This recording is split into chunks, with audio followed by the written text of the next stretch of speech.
give it up for Emily Dennis.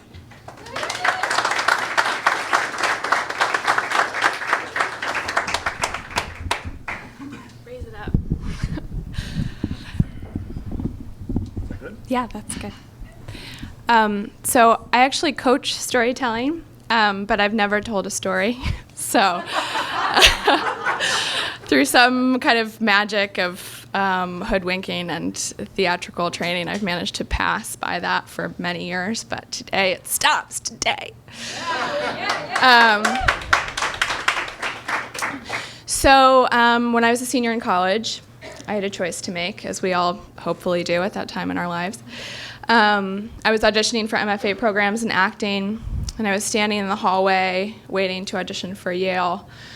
And I was looking at these people talking to the wall and like stretching, and I was like, holy shit, I don't want to do this. This doesn't matter to anyone. So then I took the liberal art college and kind of backtracked, and I was like, I'm going to help people instead. And so when Teach for America recruited me, I was like, oh, hell yeah, okay, I can do this. Everyone knows about it. I remember my senior year of college, I told an auditorium full of parents of prospective students that I was joining TFA, and they like literally clapped for me as if I'd already done something. So I joined Teach for America, and I think the story gets a little bit political, and I think it's impossible to talk about personal stuff without getting political these days. So I started teaching in Philadelphia. I taught summer school. I taught for 6 weeks, which is the length of training it takes to become a fully credited classroom teacher when you are enrolled in this program. So I taught summer school in Philly. I was teaching senior high school students. They had failed their English class, and they needed to take my class before they got their high school diploma. I taught with 3 co-teachers. We each taught 40 minutes per day. And we watched each other, we evaluated each other. We were watched by this 20-year teaching veteran named Monica, who I thought was a bitch, but was really just a realist, I found out later.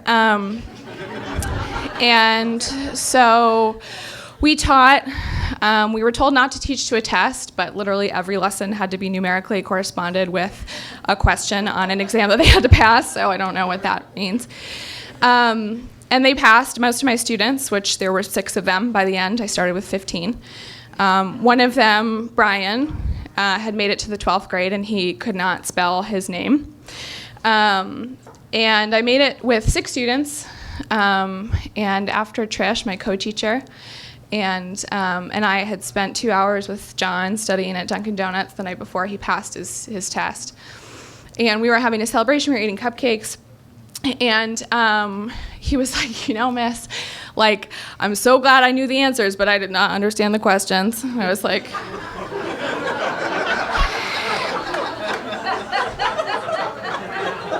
okay, all right, fine. I'm going to go become a teacher, so good luck. So with that, I moved to Baltimore with 20 hours of teaching experience under my belt. I was shoehorned into junior high at the last second. I'd been training to teach high school. I taught at Pimlico Middle School on the west side of Baltimore, which is where The Wire is shot, but I'm not going to tell you any of those stories because they're not mine to tell.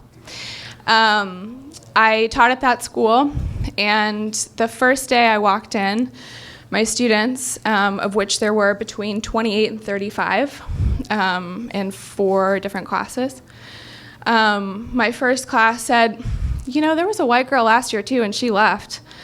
And I was like, okay, that's fair. I promise you today that not a day will go by where you do not know where I am. So I started teaching, and I thought I was killing it. I taught the lottery instead of the rote short story that the textbook gives you. And we talked about hubris and courage and justice.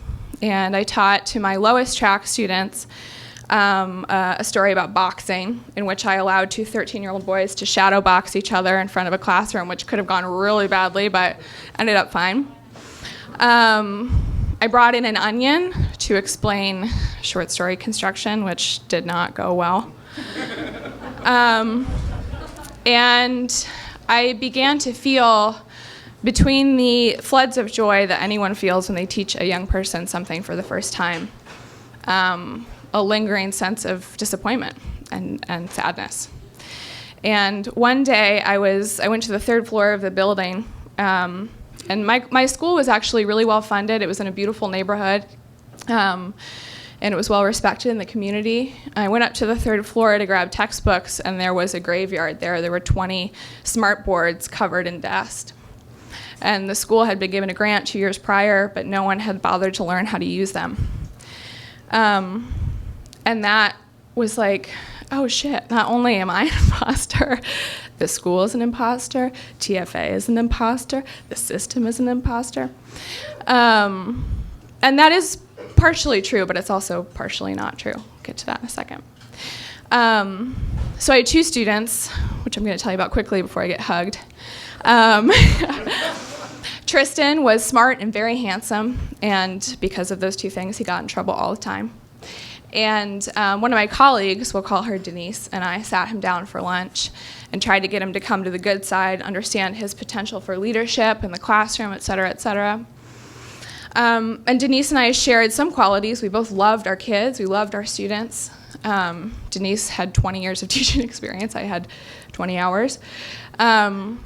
But the main difference between us is that the next day when Tristan told me after I assigned him to detention that I wanted to sexually assault him in front of the class, instead of sitting down with him and understanding what he meant, I called out sick the next day and never went back.